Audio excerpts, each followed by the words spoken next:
Live streaming is on. Hello, everybody. It seems to be working. We've had some small, sound troubles, which got us a couple minutes late. So we are really sorry about that. Let me check on YouTube if we're on. Okay, seems to be on. We seem to be on YouTube here, so we can start. Hello, Mr. Bill Sienkiewicz. How are you? Very good. Thank you, David. How are you, sir? I'm doing Great. fine.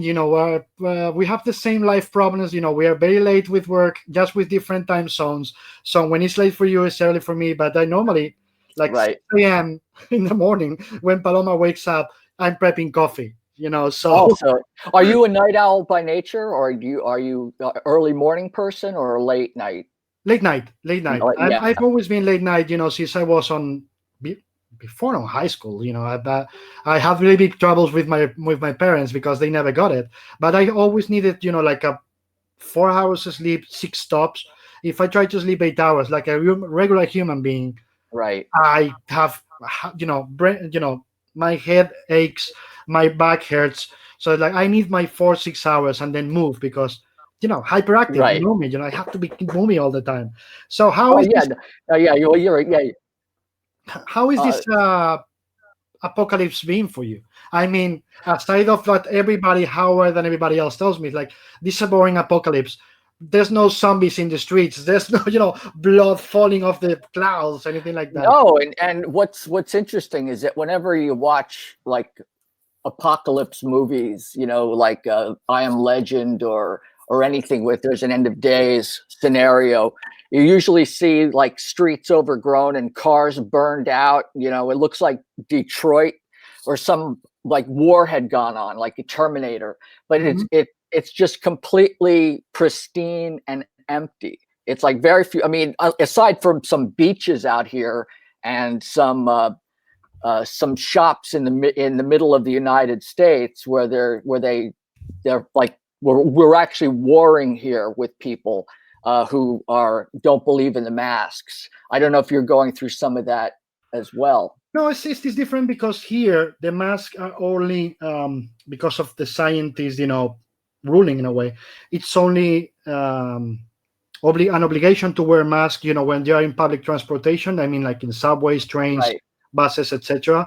But in the streets, it's a recommendation of right, of the UE, European Union and the Spanish government not to wear them. That's going to change as we move to, from phase 0 to phase 1, phase 2. As more people are allowed to be on the street because we had a complete lockdown, they're right. already warning is going to change and people is going to be told you have to wear masks at all time. But so Yes, yeah, far, with that many little people on the streets, it's only, hey, if you have to go to work and use public transportation, you need to, you have to have the mask. If you're right, walking on a park on your own, you don't have to. But as more people is out, it's gonna happen. right. There's no, I don't see anybody that's being against using the mask at all. It's Okay. really surprising to have a country like Spain, as you know, we are street people. We love to be in the Oh street. yes, absolutely. Yeah, very So social. the level of with of course there's always assholes, but the level of people following the rules and staying home has been astounding in a Right. good sense. So I don't see anybody complaining at all Oh yeah. about the mask.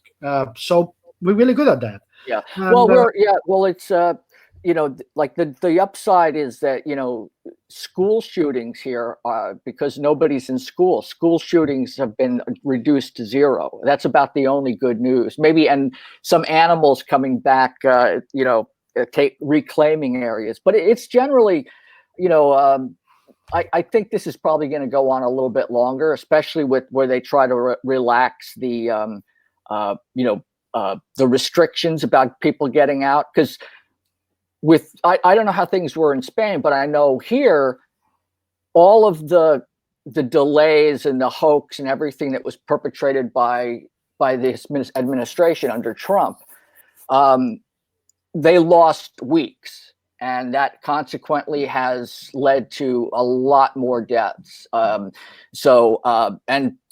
it's with the election coming up, so it's really it is, when you use the word apocalypse, it's it feels like that. I mean, I remember as we were going along, like the last show I was at was the San Diego Comic Fest, and that was just before the lockdown started.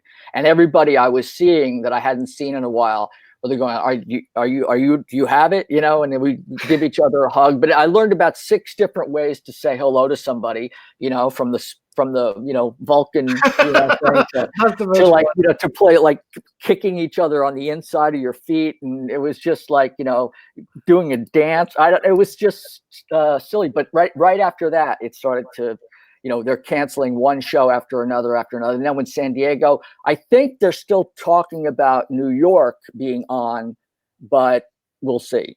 We'll see. New York, but, look, I heard 2 weeks ago that, you know, the governor of New York, well, I always confuse. De Blasio is the mayor. De Blasio is the mayor, and Cuomo is the governor. Cuomo, sorry. Yeah. As my friend says, the CNN brother.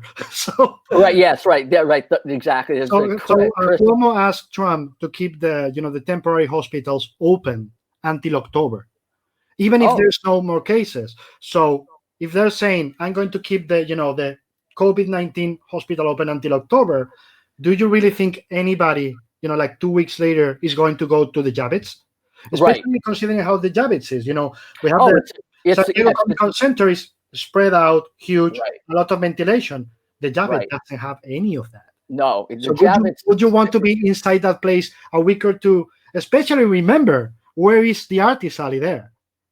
Well, that's right. I would be on the main floor, but when they changed Artist Alley, I mean, I'm sure you probably remember a number of years ago, Artist Alley at the New York Comic Con at the Javits, they had a temporary building that was very, very big on the side. Yeah. And that was temporary, but it was there for 7 years. So until they tore it down. Yeah. Until they tore it down, which, 7 years to me is like, that's like 2 weeks to me is temporary, but 7 years is kind of a commitment of sorts. So when they said they were going to tear it down, at the beginning, I didn't believe it because it was temporary.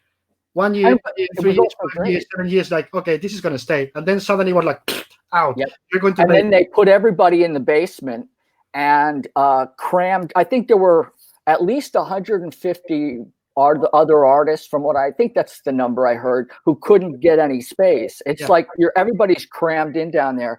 And most of us have been to shows where you end up getting, con crud, where you start to feel like crappy after. It's like this is just but life goes on. It's like, I mean, otherwise I'm my life really hasn't changed, other than, like I had said earlier, right before we were doing our sound check, I bought a house in January, and I've been trying to pack, work, and move, that's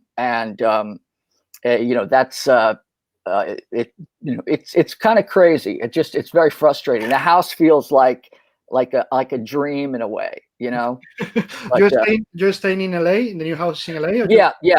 But I'm staying in LA. Yeah, the house is it's up in the hills a little bit. It's quite spacious, which is something I need. So I'm in a house right now. I've got upstairs neighbors with 2 kids, and because I wasn't sure what part of LA I wanted to move to.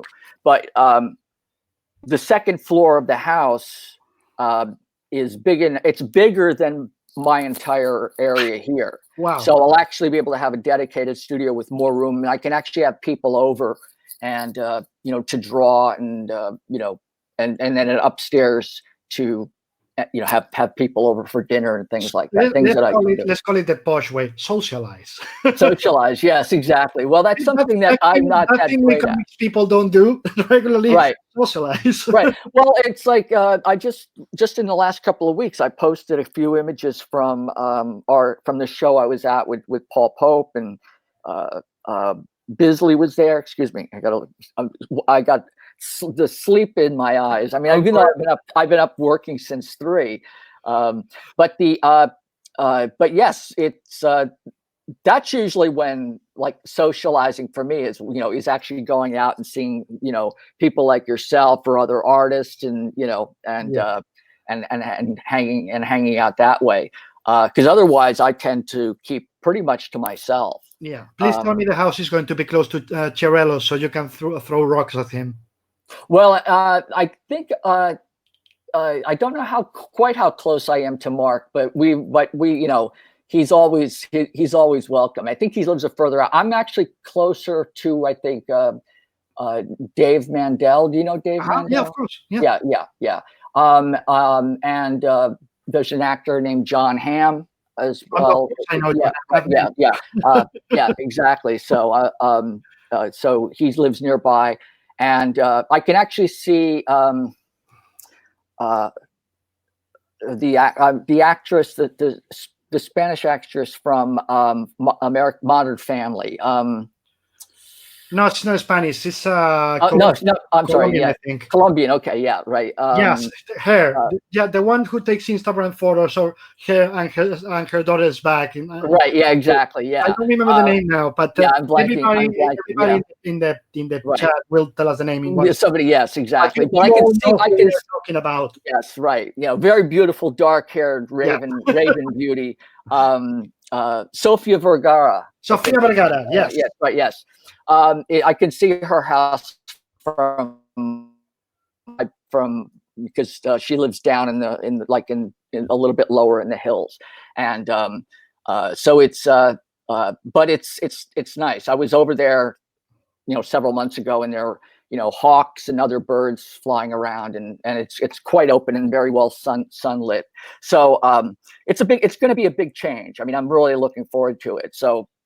Over the years, being on the East Coast and then living in you know, growing up with snow and rain, LA just seems like the right place for me. So I think this is it. Nice. You know, I don't foresee myself moving again. So good. And also, what do you miss the most because of the confinement? What do you miss the most aside of the, you know, going out to a terrace, taking my daughter out, you know, every weekend for lunch, whatever place to.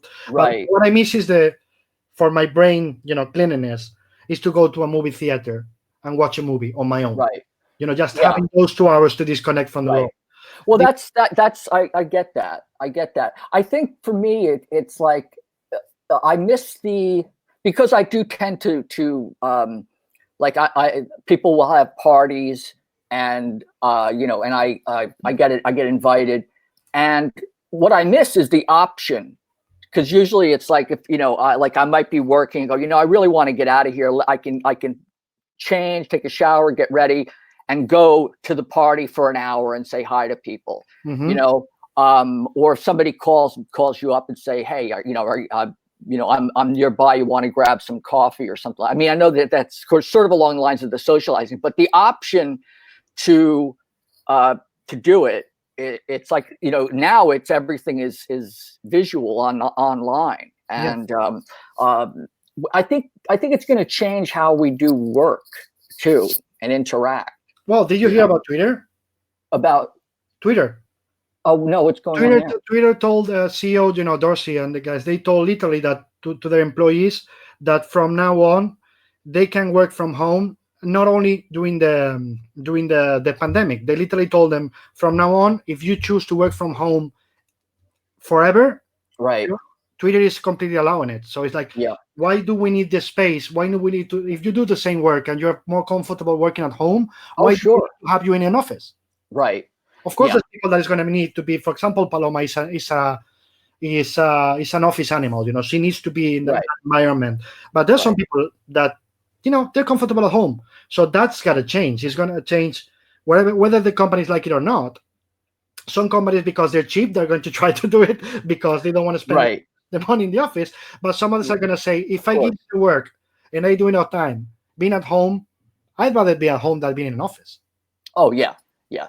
That's certainly the preference for me. And I think that the tougher thing would probably be like, I'm not a parent. So, you know, like my upstairs neighbors have, like I said, they have 2 small sons, and with them being up there, I mean, they actually the whole family left a couple of weeks and went to Big Sur because a friend of theirs had a house that let them, so that they could actually get to a larger place. So often it feels like, thunder, because I think the 4-year-old is playing hockey up there, so he they put up with me, doing laser cutting or something at like 3 a.m. or drilling, like a hole in a dowel so I can try and make a pen point holder, so but the idea, like, Sal Abenanti, yeah, he has to be at home, with the kids. And so that kind of tight family unit, there's I'm amazed. I mean, I'm always impressed when I see parents that raise their kids right, and but that they can hold it together in a single dwelling is really pretty, much like a thumbs up from me. Yeah. When you're working, do you have a background music that you prefer, or you just go with the flow, or you don't use music at all? Well, depending on what I'm doing, if I'm writing or laying out a story, trying to pace it out, and even if I give myself the loosest of thumbnails, I will not listen to anything, because I can't. It's like I can't have anything in my head at all, except trying to think about what images are going to go where, and and a lot of times I won't even do little drawings. I'll just write in a note, to myself on each of the frames. Because that's actually faster than just drawing, it's supposed to be a layout, or thumbnails for myself. And I find that they're mostly just words. But when I'm laying out a painting or a story as well, or when I'm doing the penciling, I don't really do much penciling anymore. A lot of times I'll do roughs, and then I'll light box and tighten up. So most of the things I do, unless it's a memorial tribute or something like that, or a piece that I want to do in pencil, a lot of times I'll just draw directly on the surface and dive into it. But I listen to a lot of soundtracks, like more ambient kind of things, like when I was first starting, I would work. There was those, the CD changers that would hold 24 CDs. Yeah. And then they, I had them. Right, a big carousel. I mean, these big monstrous things, almost like a jukebox. And I would program in like repeats and everything else, and that took a whole, 15 minutes to do. And now with the applications, I mean, I can, drag. I could make my own sort of mixes. And just drag them into and have my iPhone playing while I'm working. Yeah. But a lot of times I'll listen to Vangelis, because I've always loved his stuff. I've just been recently revisiting some of Robert Plant's stuff, which I used to listen to a lot in the 90s, and because I was a big Zeppelin guy, and The Cure, and then but also composers like Alexandre I think it's Desplat. Desplat, yeah. His Benjamin Button soundtrack, I listen to that because it's just very and a lot of, there are times I also listen to some Celtic stuff with bagpipes and flutes and violins and things. That's what I do a lot. Do you know a band, Portland band named Night Noise? Yes. Oh, absolutely. I have some of them. Yeah. Yeah, that's my soundtrack a lot of times. And Lorena McKinney, right. Depending on the mood you're looking for. Sure. Yeah. Well. Well, I would like it's like some of the orchestral stuff that Michael Dana does, but also I would listen to Clannad with Mayor Brennan, and there were some things I would listen to, like the Cranberries with blanking on her name, who passed away. So really amazing. Dolores O'Riordan. Yeah, Dolores O'Riordan. I mean, some of her she would move away from some of that stuff occasionally, but there are so many amazing vocalists that sort of transport you to another place, and so when I'm working, I like to have music that has an ebb and a flow to it. Yes. Because if I'm working and I get into the zone, it's not like, because you can't help it. Like if I'm working and then all of a sudden, like Achilles' Last Stand comes up, on, or something by the Rolling Stones, Yeah. it's like, I mean, I might want to be in a mellow place, and all of a sudden it's like, it's like, give me shelter. Right. Do you know a Portuguese singer named Dulce Pontus? No. Okay, it's a fado singer. It's amazing. And also, I guess you like Ennio Morricone. He's another one I listened a lot. Okay, so there's imagine this mix. There's an album. I will send you the link later. Right. Dulce Pontes sings with Ennio Morricone's background. So imagine a fado, Portuguese fado, sad music, longing music, singer with an amazing voice, singing to Ennio Morricone's soundtracks. Oh, that's amazing! See, I love that. Well, there was also a singer. I think she's Portuguese from Brazil, Eliana Elias. Mm-hmm. She did a song with Andy Summers years ago, the guitarist from The Police. Mm-hmm. But she and I actually met on a plane. She was flying to New York, and invited me to drop by the music studio. So because we were sitting next to each other on the flight, and I've loved her music, and I had known of her music, but not ever had met it. So it was really sort of an interesting sort of time. But yeah, there's more stuff out there, and I'm meeting people and connecting with people who are turning me on to newer things as well, like things that I've missed completely, like I like Dead Can Dance and other unusual. For me, because it's like there's just so much great stuff out there. My tastes are very eclectic. I mean, from jazz. Absolutely, same thing. I just need to, change the kind of music depending on my mood. I could be with Hans Zimmer because I need that boom tube sound, where everything is packed in, and then I need the most single stuff. But what you were mentioning, it's really funny, about all the CD chargers. Right now is so good because our daughter, 6 now, Erin, to start, she couldn't sleep alone, and the only way to find, after months, if I would say years, trying, was to put music to her so she gets asleep in her room. Oh, okay. So I was just, let me try this thing. So I got an Amazon Echo to her room. Okay. I just, before she goes to bed, I say, I won't say Alexandra, just not to say the word so she doesn't, activate. Just play Frédéric Chopin or romantic, French music, classic music, blah, blah, blah. Right. And then it starts and just goes. You don't have to do anything else, So like that's amazing. 4 hours later, like 4 a.m., I drop by the room, check she's okay, and I say, "Hey, stop." But you don't need to know anything else. See, the machine. Yeah, see, I'm leery of inviting that kind of. You hear all the stories about the surveillance state and everything else. It's like the idea of bringing in this device that can eavesdrop. But there's 2 ways to control it. One, of course, there's the red button where you can disconnect it, and the second, which is the most important thing, all these machines go connected through through your phone. Hub? Oh, through the phone. Okay. The hub is the phone, is the app on the phone, and my phone is an iPhone, and you know how good the security is with that. Right. That's very true. Yeah. Since it goes there through that hub, that app has to go through Apple's approvals. I see. Okay. That's why I'm not that worried. But anyway, it's not. But by the way, you see, this T-shirt is an homage to you because of the times we have. Yeah, I love that. Atticus Finch. Yes, love it. Exactly. Well, we more than ever now, especially with what just happened.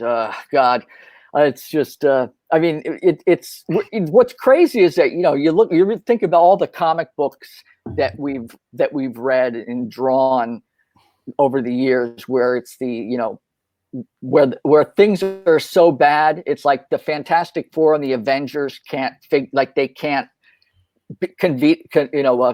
the villain, so they actually have to go to the some like Doctor Doom, and they actually like Dr. Octopus. It's like, look, this is bigger than all. We actually need you to work with us, so to defeat, and that's what this stuff is. I mean, Ant-Man can shrink down just so far, but he can't be punching every one of the of the So I virus. think You know? Advantage would just go to the quantum reality, like, you know what, Yeah, fuck it. So it's right, that's it. Yes, I don't wanna- right, it's better to be with this. It's more than an atom. It's more than an atom, and not deal right. with the guys. That's right. Yeah, go to a plank length. So, but yeah, it's a weird. Like I said, it's a weird time. Definitely a weird time. But So, does this weird time stimulate your imagination, or just that's what I think. crazy? Sometimes, Because in many I did. cases, I'm noticing that it just drives our brain muscles, imagination to tell us, don't stop. If you stop, you go crazy. Just do more. We get even more hyperactive Yes. because we need to get out of this shit that is around us. Right. Well, in a way, it's almost like a repeat of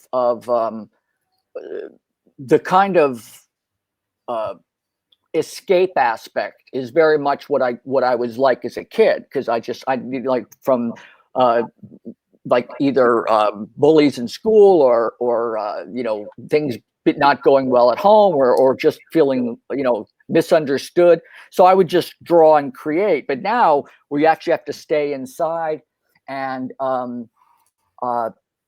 some of the weird things that kind of go. I've talked to a couple of different artists, and I think that there's some really interesting art that's going to happen from this.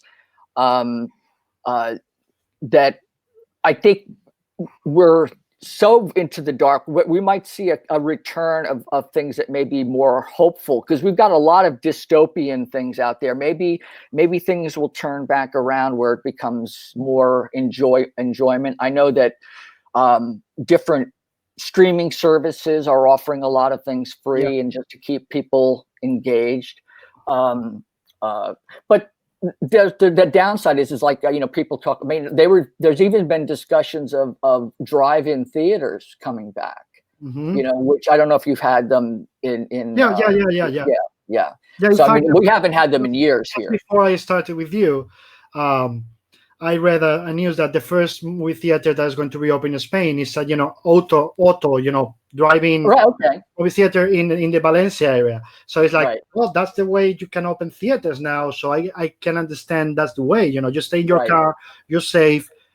You bring your own popcorn, I guess, because you don't want to open the window. Right. But if that's the way to go and get out and see a movie, right. It is what we have so far. Well, it might even be, and also I remember the old ones. They used to have that speaker that you bring in. What they'll probably do is work out a way so that you sign into an app and you hear it on your phone or something. So you're just completely self-contained. Oh, that makes complete sense. Google or Apple should think about that, because since they have CarPlay or whatever they have on Android car, so it connects through your phone. To with an app, the AMC app connects to your car radio system, and then you can hear it all. You're a genius, Bill. You have to sell that patent, my friend. Oh, that's exactly. Well, it's. I'm sure that there are people out there who are, who are thinking of like not just now. They're thinking like years from now. Absolutely. But well, what are some of the benefits that you've noticed from this?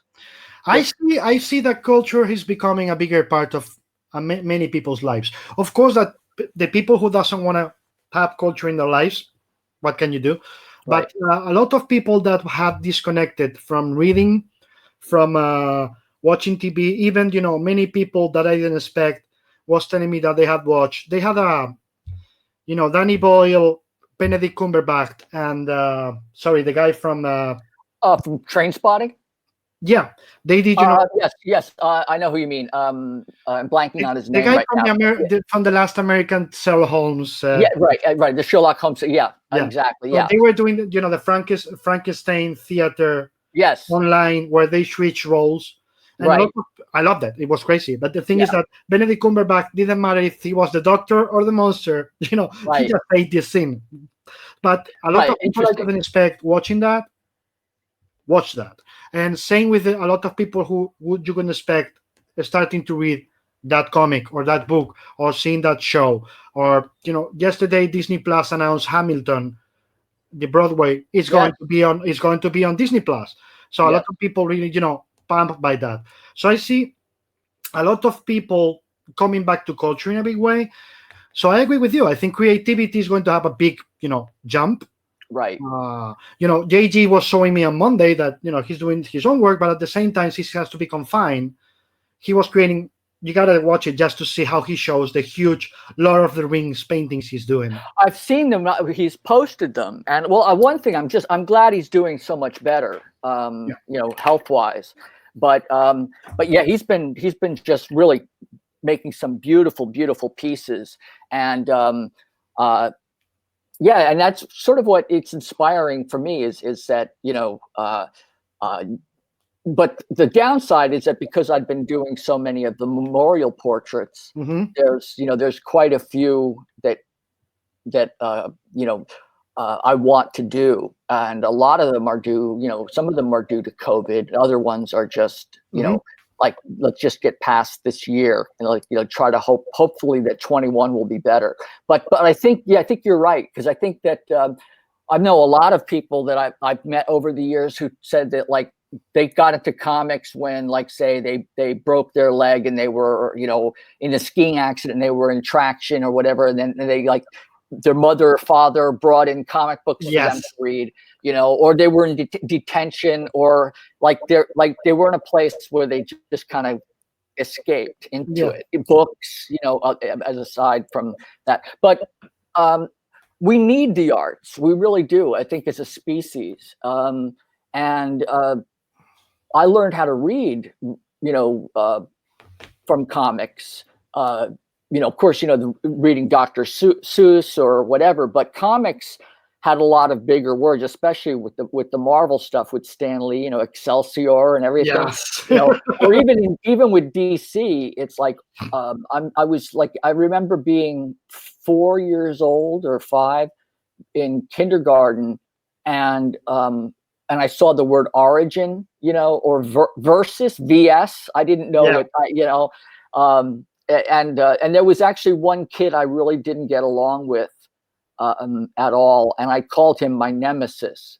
And he went, what did you call me? I said, you're my nemesis, and it was like, because it just made perfect sense. And we eventually became good friends, but the word nemesis is not something you usually hear from a kid. So I got all that from comics, I got a lot of words from. I always explain the same story. I've told you this story before. Always having drinks, of course. That when I was a kid, I'm the fifth of 5, and I started reading comics.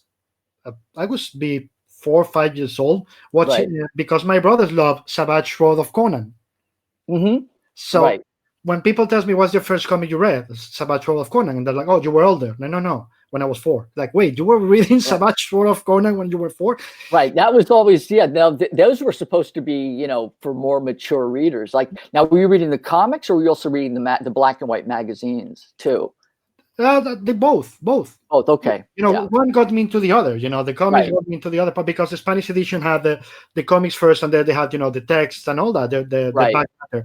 So that was the first thing I started reading. So it's like, as you see, I'm a weirdo, because my formative experience as a reader was the Savage Sword of Conan when I was 5 years old. That got me into reading. That got me into into other superhero comics. It got me into Avengers, New Teen Titans, whatever you want to imagine. Of course, Moon Knight, and many other stuff.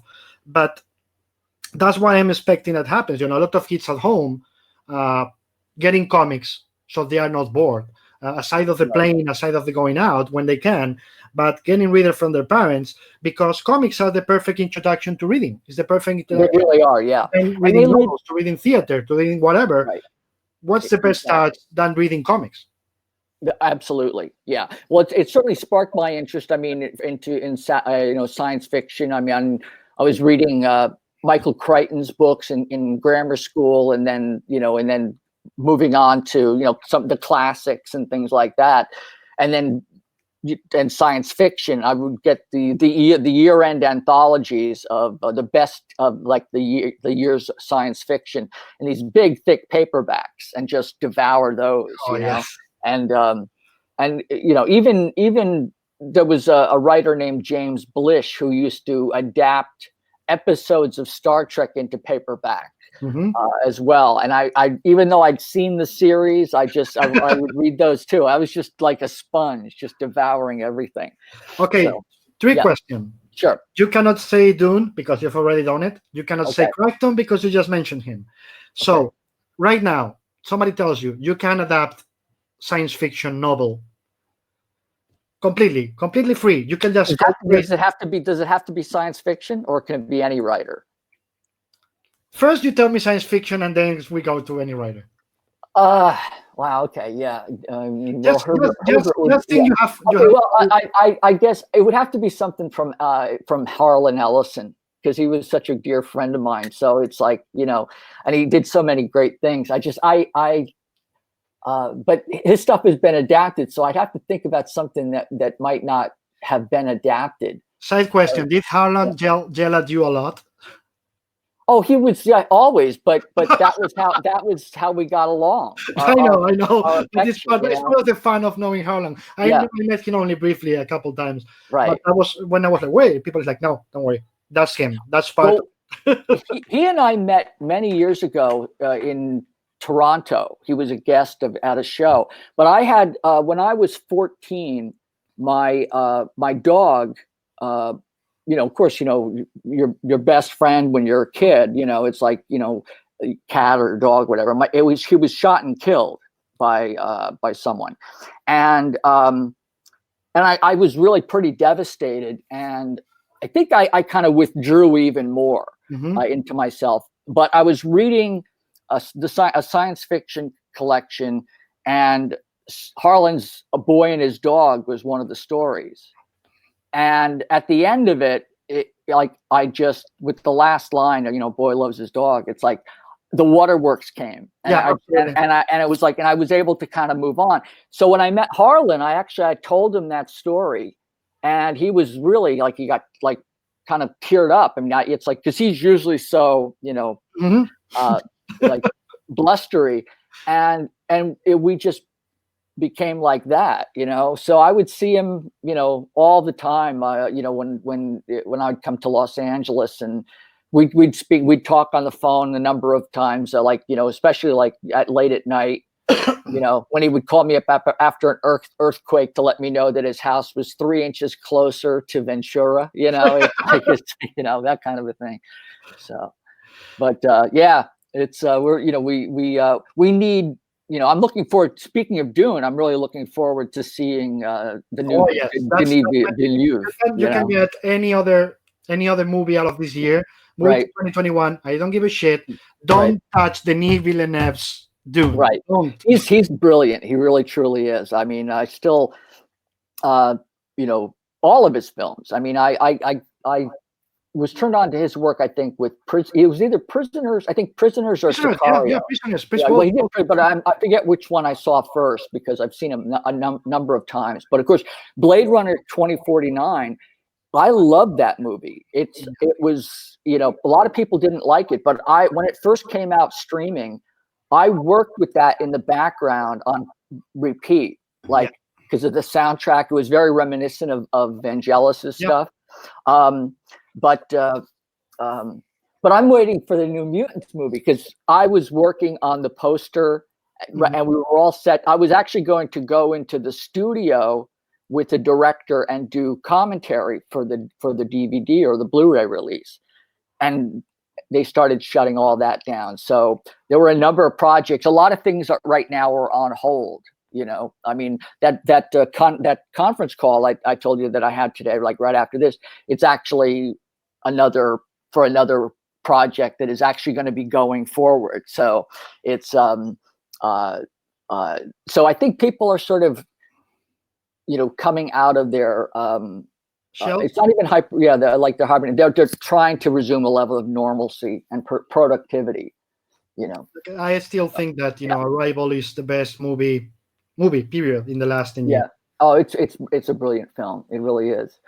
Just to go back real quick to another writer I would love to adapt would be Blood Meridian by Cormac McCarthy. Wow. It's like I always say it makes the road the road look like like "Oh, the Places You'll Go" by Dr. Seuss. It's just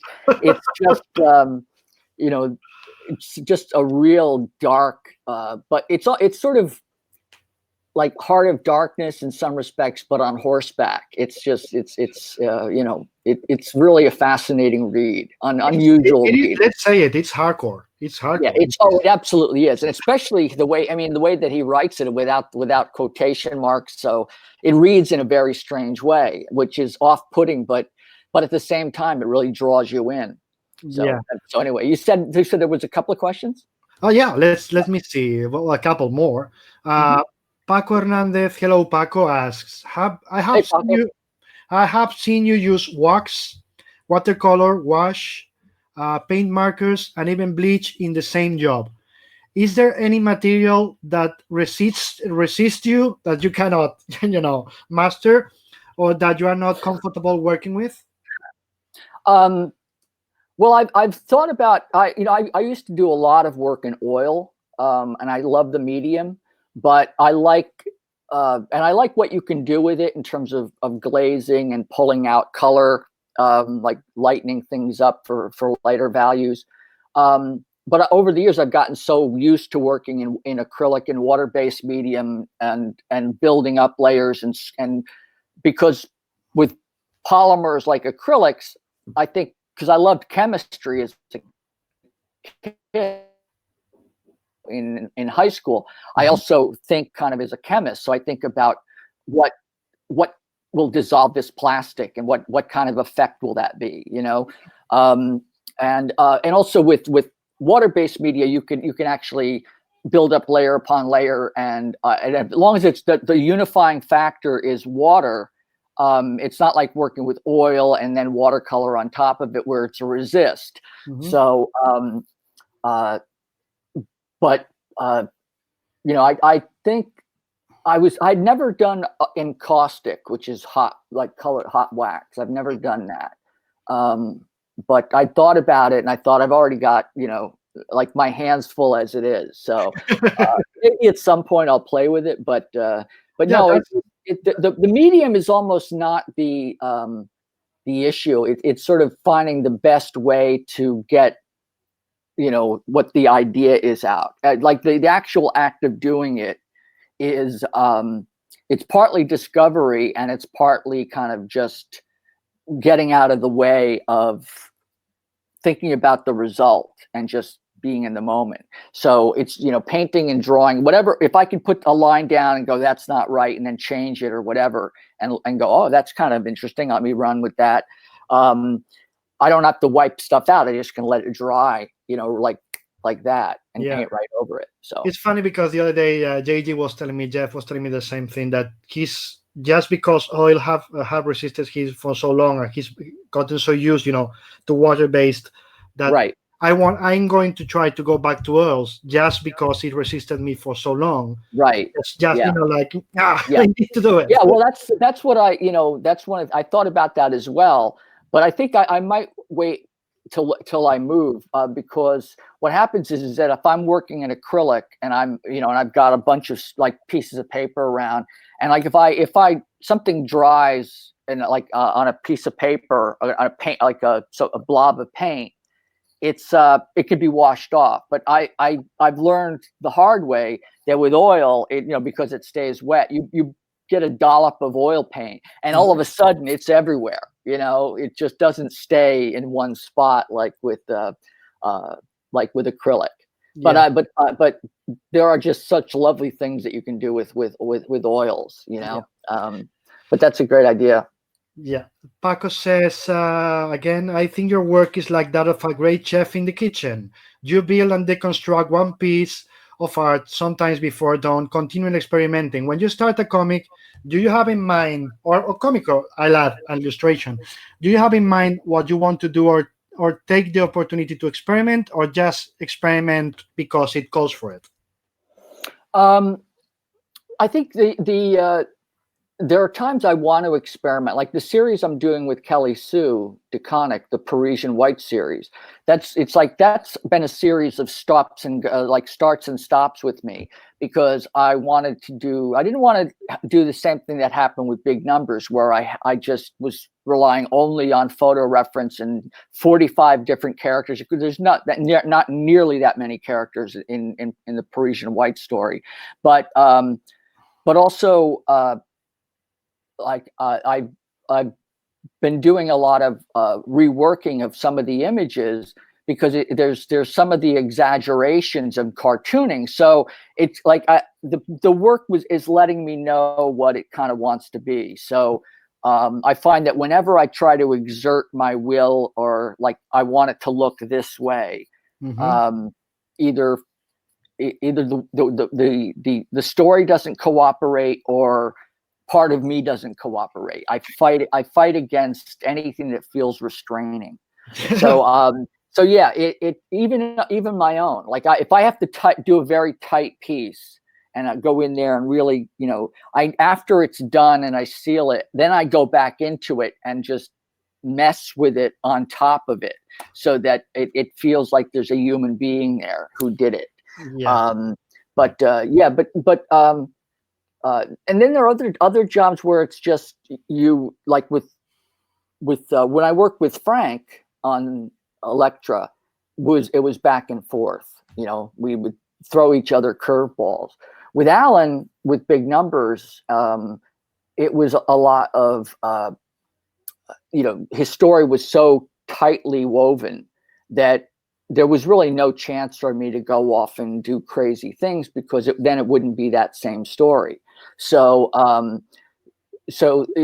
it's like knowing enough to like not mess with it, because I usually like it to be a dialogue exchange. But with Alan, it very different from what we did with Brought to Light, which was a real just going nuts, So yeah, it was a lot of fun. So you talk about Kelly Sue now, but of course, as you know, I picked between the 6 images I gave you for the ad. Right. Yes. 3 toasters, because it's, as you said, it's all you. Yes. Right. Are you thinking about? And this goes to another question in the chat. Are you writing again? Yes, actually, I am. I just finished up. It's an anniversary of Marvels, the Alex Ross and Kurt Busiek series. So I just finished up about a month ago a 10-page story that I had written and painted, and lettered and everything for that. And boy, it was like rediscovering like my center again. So it's really inspired me to like dive back into comics, because I love painting and illustration and doing likenesses. But when I think about comics, because in comics you can do anything. You can really do anything. So some pieces can be like a 2-pager, and then be cartoony or silly, and then you can have a 10-pager that's very, very dramatic and dark and like almost photographic, and you can put them side by side in one book, Yes. and have it be sort of like an album, which is much more of a European thing as opposed to a graphic novel here. But yes, it really has, and I've been going through some of my old sketchbooks, some of the ideas that I'd come up with several years ago that I'm revisiting now, because I thought they were okay ideas, but it wasn't like I set them on the shelf to put them there to like come back to later. But sometimes things take a while to kind of go back. But yes, absolutely. There won't be an Stray Toasters part 2, right? No, I think even though I've had discussions for like films or like a long run, like a limited series on TV or whatever, it's like the idea of revisiting that world. I have affection for it, but I sort of look at it as like that's that, and like I want to move on to something else. Just not. I'm not looking to build a franchise, so to speak. No, I have people asking me. I've had for years. I told you that when are we going to get a new Spanish edition of the book, because it hasn't been published here in years. Right. So, yeah. So let's Well, hope it happens soon. yeah, well, we're hoping so. I mean, I think Chris, well, the people who are working with me on that are trying to coordinate with the publisher who has the negatives, because everything was printed from the negatives. Yeah. And whether the negatives are missing, I don't know. So it's a little nerve-wracking right now. Yeah. Trying to, Let's just cross our fingers. Yes, exactly. Yeah, I'd love to have it come back out. People, you need to be patient. There will be a new edition in Spanish. There is, yes. It'll happen. We just have to go with the process. Right, exactly. That's it's a lot of hurry up and wait kind of a thing. But we're on that.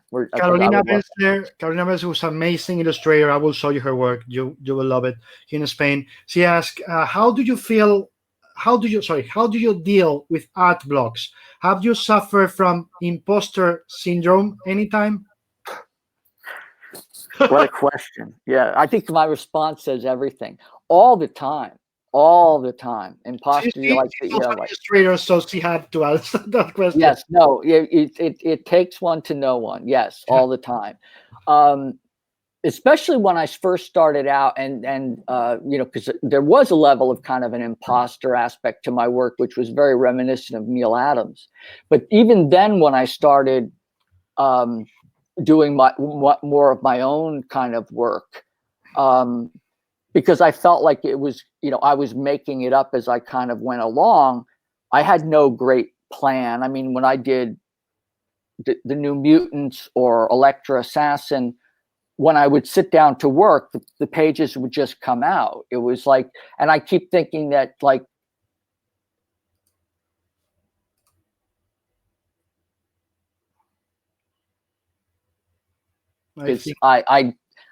I felt like I was making it up all the time as I was going along. So imposter syndrome, yes, that's something I think it doesn't happen nearly as often, but I still get, it's hints of it every now and then. And how do you, as he was asking, how do you deal with those art blocks when they come?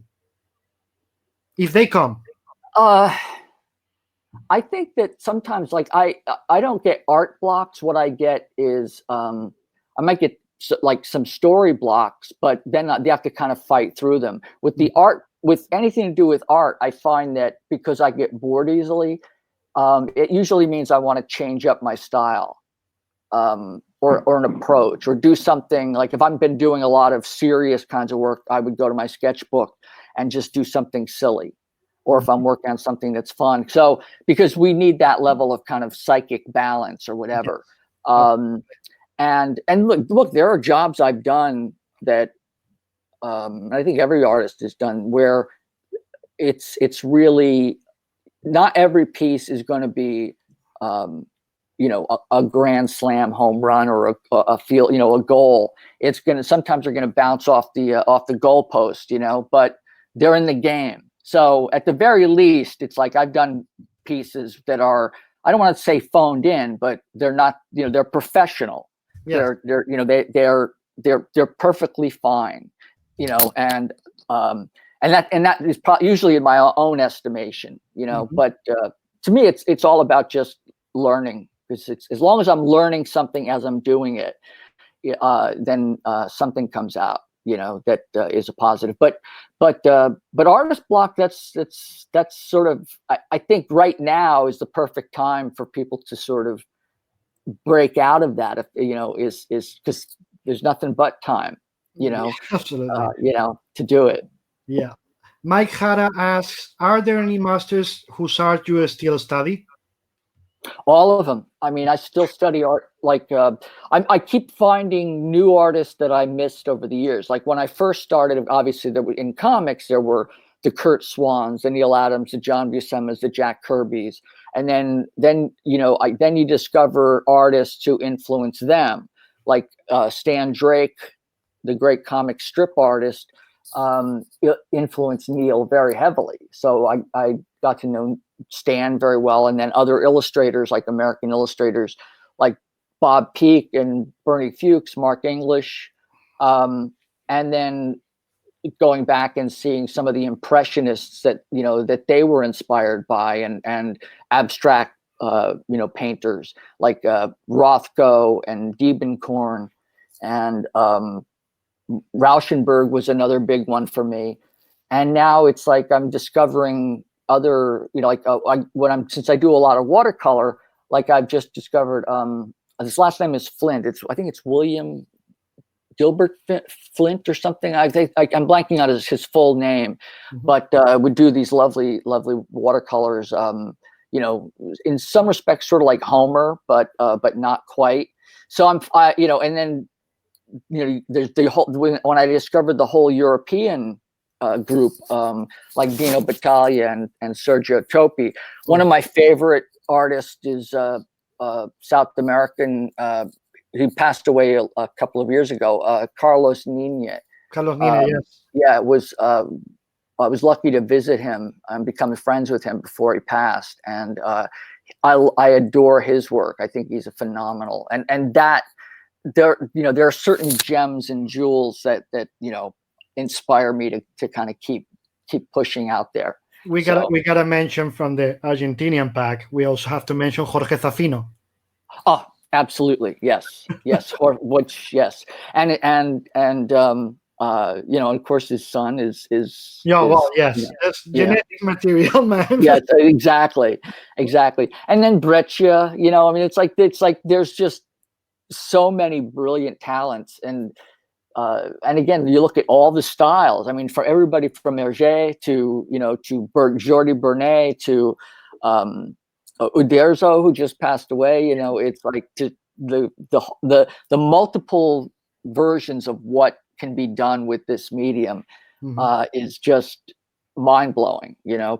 And the one thing that's nice about it, as opposed to working on films, is that you don't need 300 people to do it, and you don't have to kind of go up the supply chain or the list of like the editor, and then or from the assistant editor to the editor in chief, and then you get to the president, and they're like, is this going to destroy our brand, or our license, where it becomes about corporate interests? So I'd rather just do my thing. Yes. Leave me alone. Let me do my thing. Right. So right. Jeb Soto says, hello, Mr. Sienkiewicz and Mr. Macho. Thanks for all. Thank you, Jeb. Is that Jeb? Jeb? J-E-P? J-E-P. Oh, yes. Hi. Yeah, I know him from Facebook. Yes. Locke from Howard asks, hi, Bill. I'm a devotee of your work since I was little, and when your Moon Knight impacted me. I was in Madrid December 17 from 6 a.m. in line to meet you, and it was my goodness. Pity not being able to get that wonder of print Electra with the rain. Rafael de Besa tells me, David asked if you can to Bill from that's nice. For the remember in our panel when I asked you and Frank if you could do something together, and it came like maybe a children's story that we became crazy talking about that. Right. Yes. Asking if that's ever gonna happen. That children's book. Well, we talked every now and then, but Frank is actually working on a new project right now, and I think that's taking up all of his time. Yes. But it's sort of with Frank and myself. The question of us working together the answer is like yes, we'd love to work together again. It's like we just it's like a band coming back together. It's like, there's no issue other than the fact that we're both busy doing other things and or our own things or whatever. But I certainly hope so. I mean, I love, Frank is one of my favorite human beings ever, so that would be nice. At some point, the idea of doing a children's book for grown-ups would be a great thing. I know it'll happen. Yes. I saw the spirit when we mentioned it on the table. It was like boom, that's in their brains. So sooner or later, it'll happen. Well, that's how Frank and I get. We get like kids again. We become kids. It's like we laugh and we just like it's back and forth. It's like pushing each other to see like we're on a tightrope or something, and just saying like how much we can push the medium. And that's really a gift to have somebody like that who just pushes you and drives you to do your best. Yeah. Yeah. Carolina asks again, are you an art book collector from other artists and colleagues? If so, any favorites or any that you can recommend? Art books or Yeah. art. Well, art books. Yeah. Art books. Oh my God, I've got so many art books. Carolina, that's a tricky question because it has more art books than you have space in your house. Yeah. Well, that's one of the things right now is that I actually, again, that's one of the reasons I'm also looking forward to moving. I have one room that is supposed to be the dining room here in this place. I'm not going to bring the camera around or whatever, but it is. What it is that it has 2 large windows in it, and what I've done is I've actually covered the windows with bookcases, so you can't see out the windows. It's like it's nothing but it might as well not have windows, because it's just bookcases, you know. And the only way to really get any light in there is to actually have the light from the kitchen, that sort of, or a little turning on the light switch. So most of my place right now is art supplies, you know, and paper, and you know, and my toasters are like slightly here and there, like but the majority of my space is books, mostly books, you know. And I just think that that's something that comes with the territory. And when I moved from the East Coast to the West Coast, I actually sold or donated probably 1/3 to 1/2 of the books that I had, that I knew I was, you know, that the ones that were either personalized or like rare editions, or you know, books that might even be out of print or something like that, or just some of my favorites. But it was like this one's going, you know. The toughest part was deciding which ones don't make the trip. So let me see. Pedro de Mercader asks, what do you think of the translation of your work in adaptations like Legion or Spider-Verse? Well, with Spider-Verse, I didn't know that they were going to use my Kingpin until they contacted me about doing a poster, and they invited me to a couple of openings, like premieres, and I wasn't able to make it because I was actually in the middle of other, you know, maybe even been working on the poster. But when I went by myself back when you could actually go by yourself to a theater, and when theaters weren't closed, and I saw it, and I was just, you know, I'm almost glad that no one else was there, because I was just like, you know, my tears were coming out of my eyes, just like, oh my God, it's like they've come to life. It was a really wonderful surprise. And I've done some work on the second one, and so I guess they're heavy in the process of working on that one right now. And with Legion, and again, even with New Mutants, I mean, the adaptations with Legion is just an absolute highlight. I mean, everybody from Noah to the cast. You know, I've been fortunate to become, you know, good friends with some of them, you know, and just love their work. But what's great about that is they took it and they ran with it in their own direction. And so now I can't think of drawing Legion without thinking of Dan Stevens. So it kind of goes back in a route. Yeah.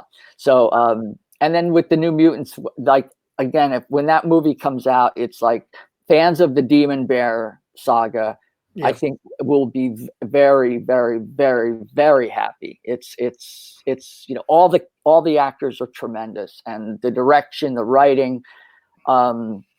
Peter Deming is a great cinematographer, so he did a lot of that out of that, and I contributed some artwork to that as well, to the film. So, but hopefully it keeps getting pushed back. But, you know, knock wood. It seems it's going to be on Hulu in the US, and is that I know they keep changing and, you know, and deciding where it's going to be. So you know, until it actually comes out Yeah, on a platform, everything is just speculation. absolutely. What I was Yeah. really happy about was when I heard that, the moment Disney got in charge, they Mhm. and I heard that from the director too. I read it that they later discarded all the shitty changes that Fox had, forced on the director, and Right. that they said we are going back to your vision. And then the director went online saying, "You can say whatever you want about Disney, but they gave me back my vision of the film."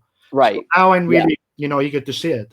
Yeah. Yeah. And it's not a bloated, like, I think I think everybody was concentrating on Dark Phoenix, Yeah, and I think they were and I think that it was like, they did the New Mutants and Josh and everybody involved with that film kind of a favor by like ignoring them, letting them go and do their own thing. So so it's not, it's got, it's about the kids, really. yes, It's not about this, like the special effects, or or like, like all the stuff that you expect from a big, more of an, like one of like X-Men 2 kind of a thing, like that, which is my favorite of Mhm. the X-Men trilogy films.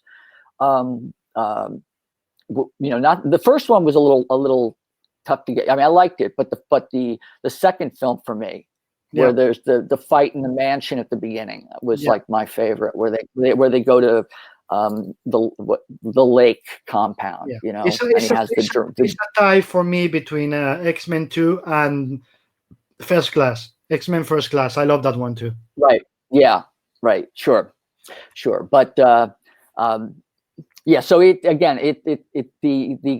cast. I mean, it's interesting because like when I met Maisie and well, the whole cast. I mean, Mhm. they were they really were just very like kids. Yes. Now it's like they're growing up, and but because I told them why when we were all talking one time, and I said, um, I don't, I don't care what anybody says. I said, look, I don't have any, I'm not a father. I'm the crazy uncle. So I said, you're all amazing talents. It's like, I love what you're doing.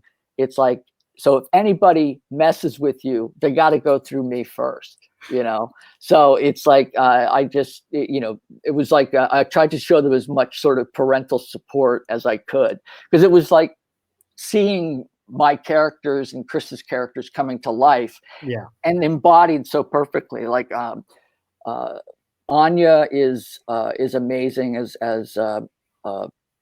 Ilyana, I mean, like, and Henry Zaga as Roberto is brilliant. I mean, everybody, Charlie, Maisie, Yeah. And Blue, they're just fantastic. And I hope that they decide to do the second one. Because I knew some of the plans for what was going to be happening in the second film, and if I'm like, again, knock wood, hoping it actually happens, because there's another character that is part of the New Mutants that I think people are dying to see. Oh, okay. So We won't say more. That's yeah, that's a right. really big hint already. So, Mhm. look who we have here. Dennis Cowan. Oh my goodness, you're kidding! Hey, Dennis there he is. Cowan says, "Wow, Bill Sienkiewicz first thing in the AM. I gotta get up, get to work. LOL." And then Oh, he says, "Hello, David." yeah. Dennis, how are you? It's like, we'll just give, I don't know if if he's listening right now. Love you, brother. Love you. I'm glad you're back kicking ass. So I hope you had a great Mother's Day and feeling well. And I guess we have stuff. We have work to do, don't we? we have. I mean, we have to wrap up the question. So, no, that's very sweet. It's so great. I think that was an unexpected Yeah. surprise, Well, Dennis. it's like, well, yeah. Thank you. My brother from another mother. Yes. I know. Paco Hernandez, a funny one. As Bill has talked about his famous new neighbors, has he already gotten used to the tour buses that see celebrity homes around his house? Oh Well, no, he hasn't moved yeah. yet, so Yes, well, yeah. Well, it's like, the thing about Los Angeles is that, you see, you see these people and you kind of realize that everybody's just a person, they're just living their life. And I mean, when I lived in Westport, there were musicians and writers and artists that you'd see all the time. I mean, you could meet some famous author at the,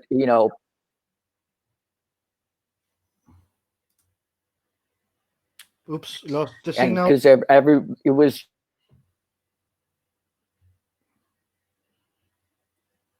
did I lose you?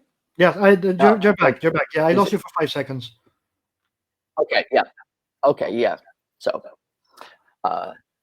Where were you?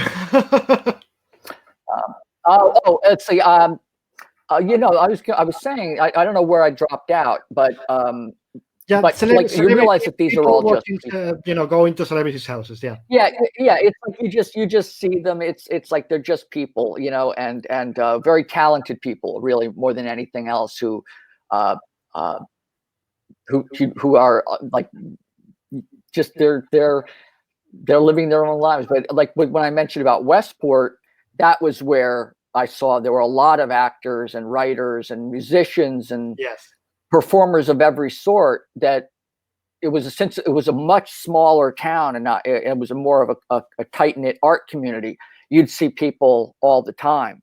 Like, and I think, I don't know if I got cut off when I said that you could be at the checkout line with some, well-known author or some TV personality that you see on the news or something, and you're talking about the price of eggs, Yeah.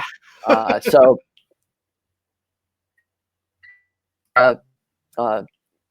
it's to me, it's just, well, it's kind of an odd thing, but there are no tour buses.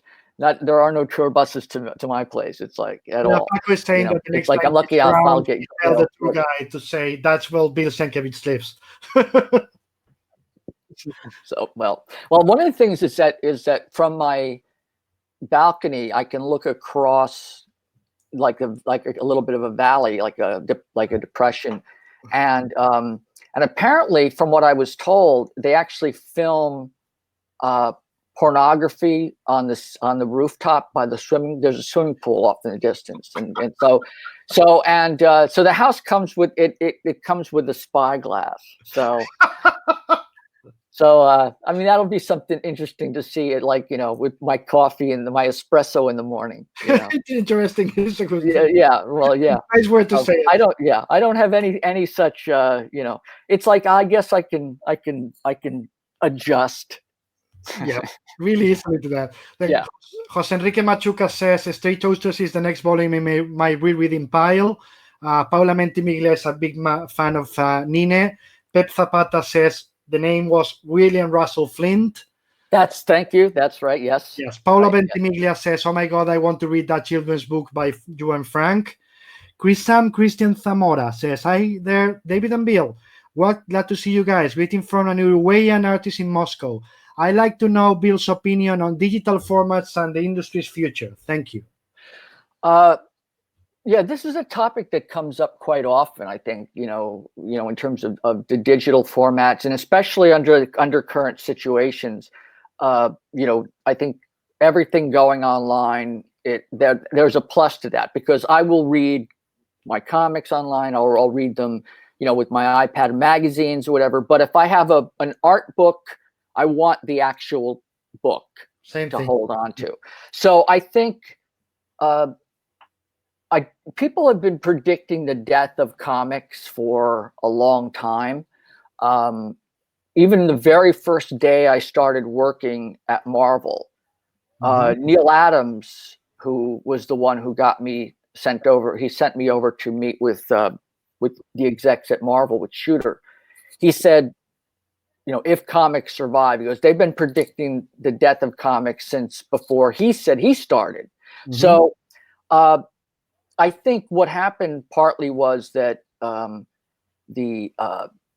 this is, again, some of this is just speculation on my part, but I think, when like there were corporate people who came in, who just sort of did all the extra covers and everything else in that period in the 80s and the 90s, and I think that kind of got the storylines a little lost.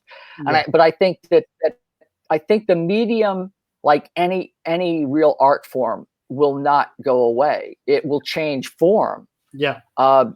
Even like with music, the idea that you can have instantaneous music. A lot of the bands that where you would buy an album now, it's like they're doing a lot of like live tours, or they were, or they're doing online concerts.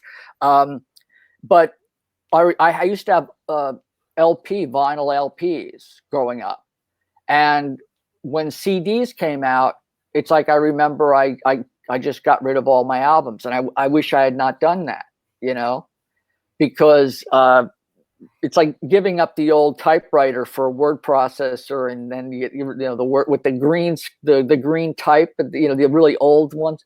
Mm-hmm. It's like they said that with MP3s, and streaming, that CDs were going to kill record albums. Yeah. Now there's a whole vinyl market out there as well. So everything that's old is also new again. So I think I believe comics will always be around.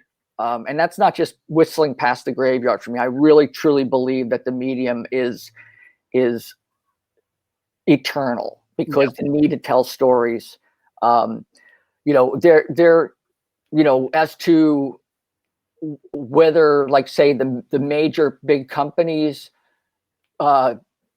keep publishing, as opposed to, say, licensing out like their characters to a publisher to do, like, say if God forbid that, like, DC, and I'm not saying this is going to happen, this is just speculation, like, if the head corporation AT&T says, well, we're going to suspend doing comics and concentrate on theme parks and movies and these characters, but we still want to do comics. So if you want to do the comic, we'll license this character out to you, and you can, so that to me is just another way to keep it going as well. So, and then with so many people doing their own creator-owned work, and some of the smaller companies, are still viable. They might be pencils down for right now, but hopefully, we'll have a lot of them will survive and and get through this. But I mean, there is no doubt it's a tough period.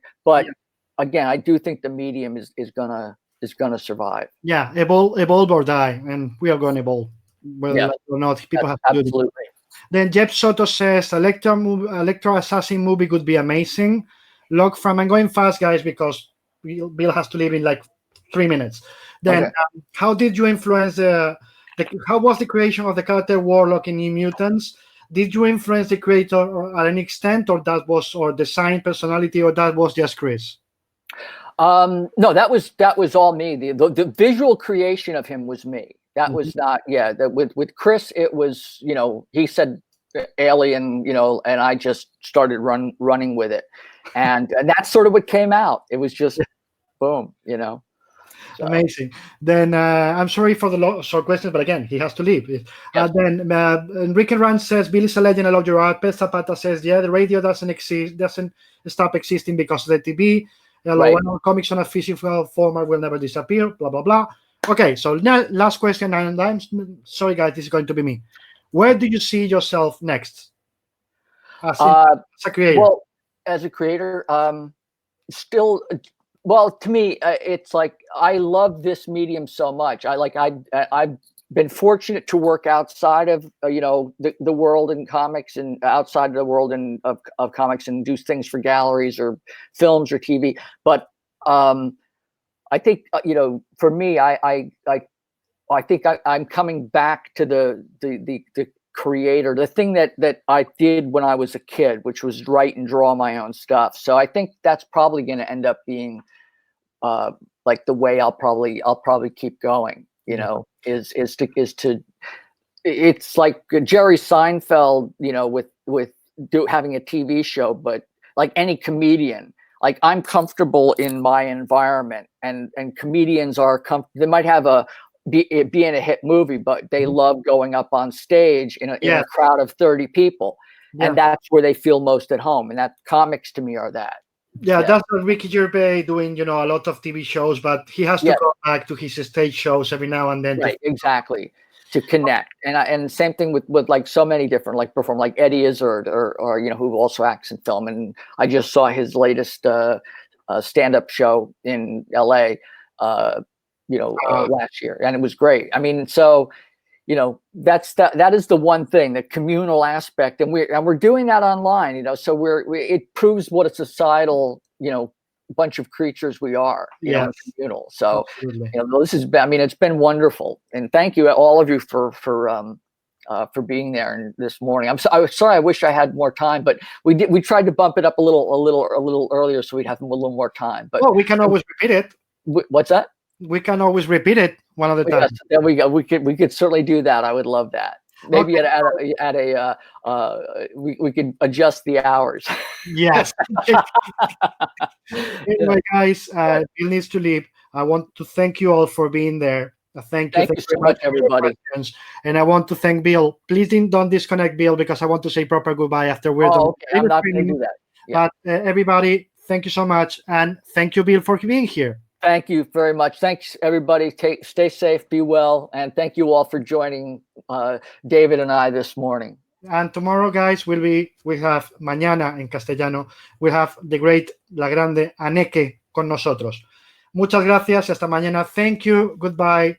See you all tomorrow. I'm going out in